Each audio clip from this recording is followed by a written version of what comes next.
Hello my beautiful friends. Today the recipe of the day is chicken korma. I have a twist in my korma. Usually people they don't use tomatoes, but my recipe calls for 16 pieces of chicken, which is around 2 pounds of chicken pieces with bone. I have tomato puree of 1 tomato, 1 cup of whisked yogurt. In the dried spices, I have 3 tablespoons of coriander powder. Yes, you heard it right, 3 tablespoons. And then I have 1 teaspoon of red chili powder, 1 teaspoon or salt to taste, half teaspoon of black pepper powder, and then I have half teaspoon of zira or cumin powder, and then half teaspoon of garam masala powder.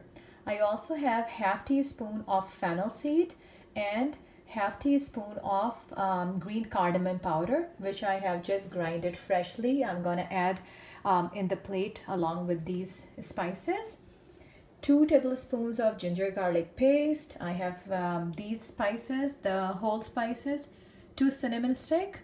I have just cut 1 bay leaf into 5 to 6 pieces, and then I have 3 green cardamom. And for the last garnishing, we need kevra water or kevra essence and nutmeg powder. We also have 1 cup of fried onion. And then in half a cup of oil, we'll add all of these dry spices. After adding the cinnamon stick and the cardamom and bay leaf pieces, we have to just saute it for 30 to 40 seconds. So the oil gets all the smell of these cinnamon stick, bay leaves, and the green cardamom. The flame is on medium high. 30 to 40 seconds, we are going to add the whole chicken, which is around 2 pounds.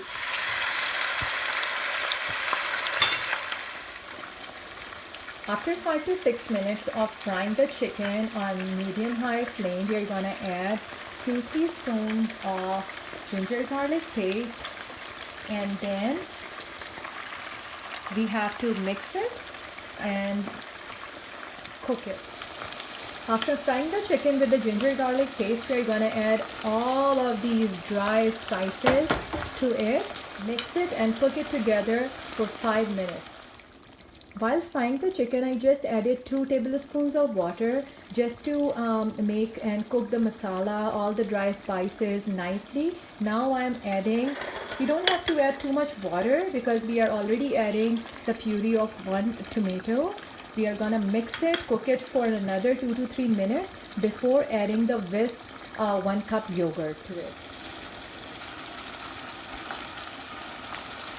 The reason for not adding too much water to it, because when we add the pureed tomato, it releases its own juice in the water, and then there is plenty of liquid in it to make the masala and the chicken cook in it.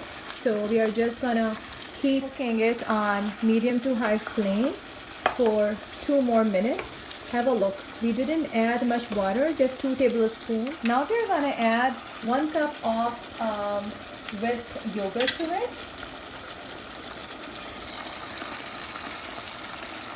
And then exactly on medium to high flame, I'm gonna mix it and cook it.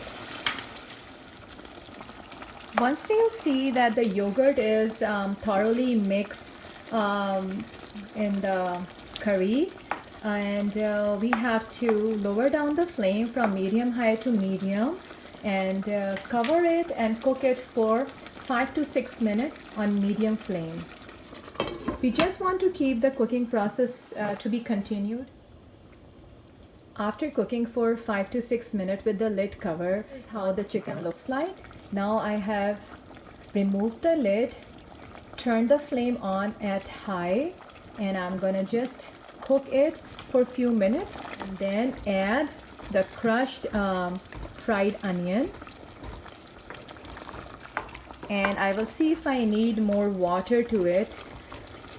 I'll just unify the masala, mix it nicely, and then we will figure it out if we need more water or this is enough. Just cook it for a few minutes on high flame. I'm going to add this crushed onion, and before mixing it together, half teaspoon of garam masala powder, quarter teaspoon of nutmeg powder. I have the kevra water, which is milder than the kevra essence. I'm just adding 1 teaspoon to 1.5 teaspoon of the kevra water, and now I'll mix it.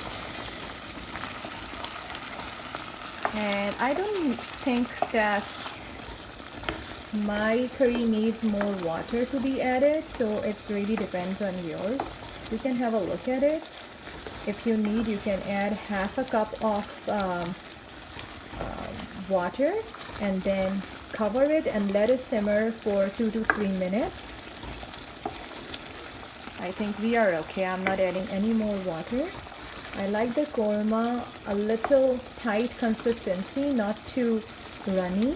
So this is going to be just fine for us. So I'm going to cover the lid and let it simmer for 2 to 3 minutes on low flame. So after letting it cook on simmer for 2 to 3 minutes, I dish it out, and this is the final look of the chicken korma. It's with a twist, the twist of tomato puree. Usually the people, they just make it with the yogurt and the fried onion, but this is how it looks like. It tastes amazing. So please try this recipe, enjoy it with your family. Give it a thumbs up if you like this video. Don't forget to subscribe to my channel, and stay safe, stay healthy. I'll see you guys in next video. Thank you again for watching. Take care. Goodbye.